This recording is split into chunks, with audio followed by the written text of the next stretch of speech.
بہت کم لوگ اس چیز کو ہضم کر پاتے ہیں. یہ بالکل راسخ ہو چکا ہے عقیدہ. اور میں اس میں تھوڑا سا ایڈ کرنا چاہوں گا. میں بھی قرآن کا طالب علم ہوں اور ماشاء اللہ آپ نے بالکل کلیئر بات کی. ایسے ہی ہے کہ اگر کوئی علمی دلیل اس میں مانگنا چاہے تو وہ قرآن سے ہی ہم دے سکتے ہیں. سورہ المائدہ کی 116 اور 117 آیت میں اللہ تعالیٰ نے اس چیز کو ڈسکس کیا ہے.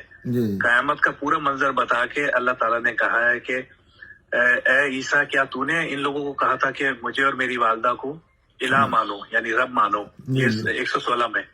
117 میں عیسیٰ علیہ السلام اپنا جو ہے مقدمہ پیش کر رہے ہیں کہ یا اللہ میں نے ایسا نہیں کہا. اگر میں نے کہا ہوتا تو تیرے علم میں ہوتا اور میں نہیں جانتا کہ تیرے دل میں کیا ہے. تو جانتا ہے میرے دل میں کیا ہے. تو یا اللہ میں جب تک ان کے درمیان تھا جب تک میں نے انہیں وہی بتایا جو تو نے کہا تھا. جب تو نے مجھے اٹھا لیا اس کے بعد مجھے نہیں پتا کہ میرے پیچھے یہ کیا کرتے رہے. جی بالکل بہت بڑی دلیل ہے سورہ المائدہ کی 116 اور 117. جی میرا لاسٹ درس جو ہے نا میں مطالعہ قرآن اس کا نام رکھا ہوا ہے پنجابی میں کرتا ہوں.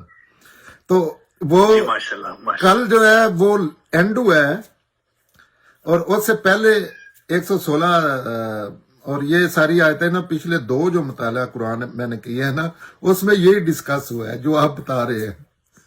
اور اس میں اس کے ہوتے ہوئے کوئی بھی عقل جو ہے نا وہاں فلیٹ ہو جاتی ہے مطمئن ہو جاتی ہے. جو ابھی آپ نے یاد پڑھی ہے کہ دنیا ختم ہو گئی ہے. جی ایک اور چیز بھی ہے کہ وہ تو پورا قیامت کا نقشہ کھینچنے کے بعد اللہ تعالیٰ کہہ رہا ہے باقاعدہ کہ دنیا ختم ہو چکی ہے اور اس وقت وہ اپنا جواب درج کریں گے کہ میں جب اٹھا لیا مجھے تو اس کے بعد مجھے نہیں پتا. پھر میں ان پہ حوالہ دار نہیں تھا. پھر آپ کے حوالے تھے یہ. تو آپ نے دیکھا کہ انہوں نے کیا کیا تو آپ ان کو چاہے تو معاف کریں چاہے تو سزا دے. تو عیسیٰ علیہ السلام نے اللہ تعالیٰ پہ وہ ریکویسٹ ڈال دی سمجھے کہ آپ کی مرضی. اب یہاں پر جہاں پر اٹھانے کا ذکر ہے وہاں پر باقاعدہ متوفی کا لفظ ہے. وہاں جب سیدنا عیسیٰ نے کہا ہے نا کہ مجھے تو جب آپ نے جیسے نارمل ہر بندے کو انسان کو موت دیتے ہیں مجھے آپ نے موت دی ہے تو میں تو اس کے بعد مجھے کیا لینا. تو اللہ تعالیٰ کا بنتا تھا اگر یہ عقیدہ ہے تو اللہ تعالیٰ کا بنتا تھا کہ میں نے تو دوبارہ آپ کو بھیجا تھا. ایک دفعہ تو چلو ٹھیک ہے ہاں.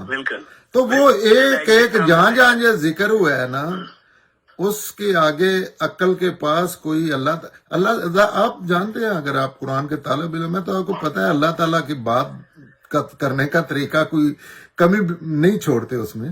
تو اس ایک آیت پہ ہی سارے عقیدے ختم ہو جاتے ہیں لیکن ختم ہو جاتے ہیں.